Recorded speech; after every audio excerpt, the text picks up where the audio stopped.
একটা অপরাধ করেছিল এমন, খেয়াল করেন, আল্লাহ নির্দেশ দিয়েছিলেন যে তোমরা শনিবার দিনে নদীতে মাছ ধরবে না। কোথায়?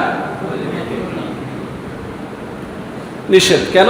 শনিবার দিনে আল্লাহ রাব্বুল আলামিন মাছগুলোকে তীরের দিকে আসার সুযোগ করে দিয়েছেন, তারা তীরে চলে আসত।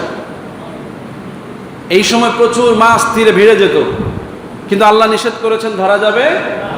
এই জন্য শনিবারে মাছ ধরা নিষেধ ছিল। কিন্তু বনী ইসরাইলের লোকেরা চিন্তা করলো শনিবার ধরতে নিষেধ করছে, ঠিক আছে শনিবারে ধরতাম না। তারা শনিবারে কি করত? মাছগুলোকে আটকে ফেলত। আপনারা যেমন জাল দিয়ে বান দিয়ে আটকে রাখেন না, মাছগুলো যখন উপরে উঠে আসতো তারা পিছনে বান দিয়ে মাছগুলো আটকে রাখতো। রবিবার দিনে তারা মাছ ধরত, শনিবারে ধরে না। কি ধরে না? সালাকি করছে আল্লাহ, যে শনিবারে তো আল্লাহ ধরি না, কিন্তু আল্লাহ মাফ করে নাই। আল্লাহ রাব্বুল আলামিন তাদের এই অপরাধের কারণে রাত্রিবেলায় গোটা কওমকে বানরের চেহারা দিয়ে বিকৃত করে দিয়েছেন, বলি নাউজুবিল্লাহ। শুধু তাই না, এই বানর অবস্থায় তাদের সকলের মৃত্যু হয়েছে, বলি নাউজুবিল্লাহ। গোটা একটা জাতি বানরে পরিণত হয়েছে, ধ্বংস হয়ে গেছে। অপরাধ কি? শনিবারে মাছ ধরতে নিষেধ করছে, বুদ্ধি করে রবিবারে ধরছে, চালাকি করে শনিবারে ধরে না। এখন আমাদের মধ্যে মুসলমান এরকম চালাক আছে না নাই?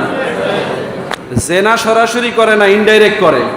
সুদ সরাসরি খায় না, ইনডাইরেক্ট খায়। দুর্নীতি সরাসরি করে না, ইনডাইরেক্ট করে। ঘুষ সরাসরি খায় না, ইনডাইরেক্ট খায়। আছে না নাই? আসরের নামাজ পড়া বইছে, এক লোকে ঘুষ লিয়ে আইছে, তো ডয়ার টান দিচ্ছে, অজু করে আইছে, এখন ধরন যেন ডয়ারে রাখ। এটা কি ঘুষ হয় না? কিও বোঝেন নাই কথা? ঘুষ হাতে লয় না, এতে অজু করে আইছে, অজু ভেঙ্গে যাইব। লইছে কিসে? ডয়ারে। গুনাহ হয় না? হ্যাঁ, এই টাইপের মুসলমান আছে না নাই? কিন্তু আল্লাহ আপনার চেহারা বদলায় না। আল্লাহ আপনাকে রাতের অন্ধকারে বানর বানায় দেয় না। আল্লাহ আপনার চেহারা বিকৃত করে লোক সমাজে আপনাকে লজ্জিত করে না। এটা বিশ্ব নবীর খ্যাতিরে, এটা শেষ নবীর উম্মতের হওয়ার মর্যাদার কারণে বলি সুবহানাল্লাহ। আতমামতু আলাইকুম নিআমাতি, নিয়ামত আসা বন্ধ করে দিয়েছি। এখন যা আসবে ওগুলো পাঠিয়ে দিয়েছি, শুধু বন্টন হবে। কি হবে? কথা বুঝতে পেরেছেন? যা কিছু বন্টন করার জন্য তা যদি এসে গোডাউনে জমা হয়ে যায়, তাহলে কি আর পাঠানো লাগে? গোডাউন থেকে বের হবে, বন্টন হবে। ঠিক নবীজি মুহাম্মদুর রাসূলুল্লাহ সাল্লাল্লাহু আলাইহি সাল্লামকে আল্লাহ বলছেন, ওয়া আরসালনাকা ইল্লা রাহমাতাল লিল আলামিন, সমস্ত জগৎ সমূহের জন্য আমি আপনাকে রহমত হিসেবে প্রেরণ করেছি। এই রহমতের চূড়ান্ত ব্যাখ্যা হচ্ছে সমস্ত নিয়ামত পরিপূর্ণ করে দিয়েছি। যা দরকার এখন জমিনের মধ্যে আমি শুধু বন্টন করব, আর নতুন করে পাঠানো লাগবে না। আপনি বলবেন তাহলে কি রহমত আসা বন্ধ হয়ে গেছে? রহমত আসা বন্ধ হয় না, কিন্তু রহমতের জরুরত যতটুকু ছিল, আপনার আমার জরুরত সাহাবাদের চাইতে বেশি হবে না।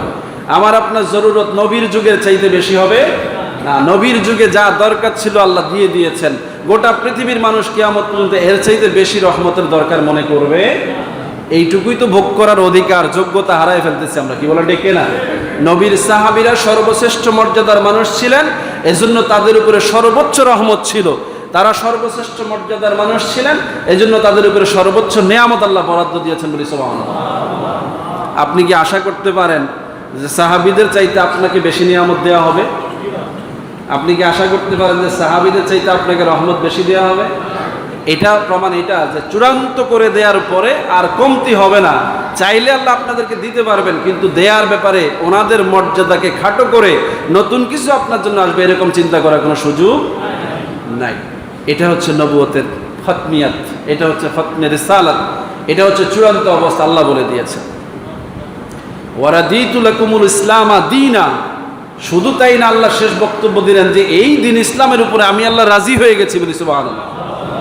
নবীদেরকে পাঠানোর এটাও একটা কারণ থাকে যে উম্মত যখন আল্লাহর নাফরমানি করে, বান্দারা যখন আল্লাহর গোলামি করতে অস্বীকার করে, তখন নবীদেরকে পাঠিয়ে তিনি সতর্ক করেন। সতর্ক করার পরে যদি তারা স্বীকার করে তো আল্লাহ তাদেরকে মাফ করে দেন, যদি অস্বীকার করেন তো ধ্বংস করে দেন। যেহেতু আল্লাহ রাব্বুল আলামিন বলছেন যে আমি তোমাদেরকে দেয়া এই দ্বীনের উপরে রাজি খুশি হয়ে গেছি, তাহলে আর উম্মতকে ধ্বংস করা হবে। এটাও আমাদের নবীর মর্যাদা ছিল।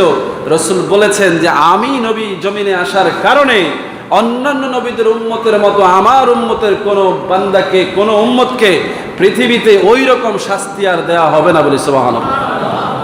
জমিন উল্টে দেয়া হয়েছে, জমিনকে ধসিয়ে দেওয়া হয়েছে, চেহারা বিকৃত করে দেয়া হয়েছে, রাতের অন্ধকারে গোটা কাউমকে ধ্বংস করে দেয়া হয়েছে, পানিতে ডুবিয়ে মারা হয়েছে, আগুন দিয়ে পুড়িয়ে দেয়া হয়েছে, পাথর বানিয়ে দেয়া হয়েছে।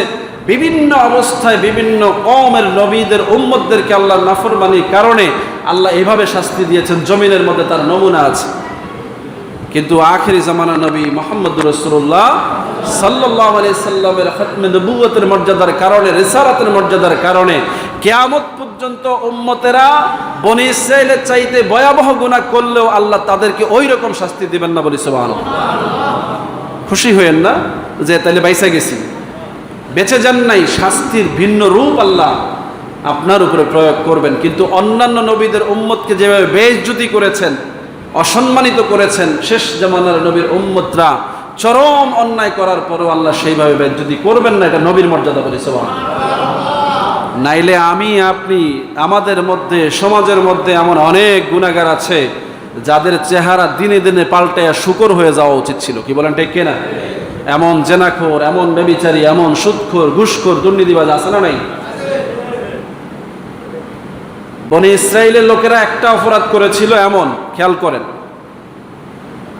আল্লাহ নির্দেশ দিয়েছিলেন যে তোমরা শনিবার দিনে নদীতে মাছ ধরবে না। কোথায়? নিষেধ। কেন? শনিবার দিনে আল্লাহ রাব্বুল আলামিন মাছগুলোকে তীরের দিকে আসার সুযোগ করে দিয়েছেন, তারা তীরে চলে আসত। এই সময় প্রচুর মাছ তীরে ভিড়ে যেত, কিন্তু আল্লাহ নিষেধ করেছেন ধরা যাবে, এই জন্য শনিবারে মাছ ধরা নিষেধ ছিল। কিন্তু বনি ইসরাইলের লোকেরা চিন্তা করলো শনিবার ধরতে নিষেধ করছে, ঠিক আছে শনিবারে ধরতাম না। তারা শনিবারে কি করত? মাছগুলোকে আটকে ফেলত। আপনারা যেমন জাল দিয়ে, বান দিয়ে আটকে রাখেন না, মাছগুলো যখন উপরে উঠে আসতো তারা পিছনে বান দিয়ে মাছগুলো আটকে রাখতো। রবিবার দিনে তারা মাছ ধরত, শনিবারে ধরে না। কি ধরে না? সালাকি করছে আল্লাহ, যে শনিবারে তো আল্লাহ ধরি না, কিন্তু আল্লাহ মাফ করে নাই। আল্লাহ রাব্বুল আলামিন তাদের এই অপরাধের কারণে রাত্রিবেলায় গোটা কওমকে বানরের চেহারা দিয়ে বিকৃত করে দিয়েছেন, বলি নাউজুবিল্লাহ। শুধু তাই না, এই বানর অবস্থায় তাদের সকলের মৃত্যু হয়েছে, বলি নাউজুবিল্লাহ। গোটা একটা জাতি বানরে পরিণত হয়েছে, ধ্বংস হয়ে গেছে। অপরাধ কি? শনিবারে মাছ ধরতে নিষেধ করছে, বুদ্ধি করে রবিবারে ধরছে, সালাকি করে, শনিবারে ধরে না। এখন আমাদের মধ্যে মুসলমান এরকম সালাক আছে না নাই? জেনা সরাসরি করে না, ইনডাইরেক্ট করে। সুদ সরাসরি খায় না, ইনডাইরেক্ট খায়। দুর্নীতি সরাসরি করে না, ইনডাইরেক্ট করে। ঘুষ সরাসরি খায় না, ইনডাইরেক্ট খায়। আছে না নাই? আসরের নামাজ পড়া বইছে, এক লোকে ঘুষ লিয়ে আইছে, তো ডয়ার টান দিচ্ছে, অজু করে আইছে, এখন ধরন যেন ডয়ারে রাখ। এটা কি ঘুষ হয় না? কিও বুঝেন নাই কথা? ঘুষ হাতে লয় না, এতে অজু করে আইছে, অজু ভেঙ্গে যাবে। লইছে কিসে? ডয়ারে। গুনাহ হয় না? হ্যাঁ, এই টাইপের মুসলমান আছে না নাই? কিন্তু আল্লাহ আপনার চেহারা বদলায় না। আল্লাহ আপনাকে রাতের অন্ধকারে বানর বানায় দেয় না। আল্লাহ আপনার চেহারা বিকৃত করে লোক সমাজে আপনাকে লজ্জিত করে না। এটা বিশ্ব নবীর খাতিরে, এটা শেষ নবীর উম্মতের হওয়ার মর্যাদার কারণে, বলি সুবহানাল্লাহ।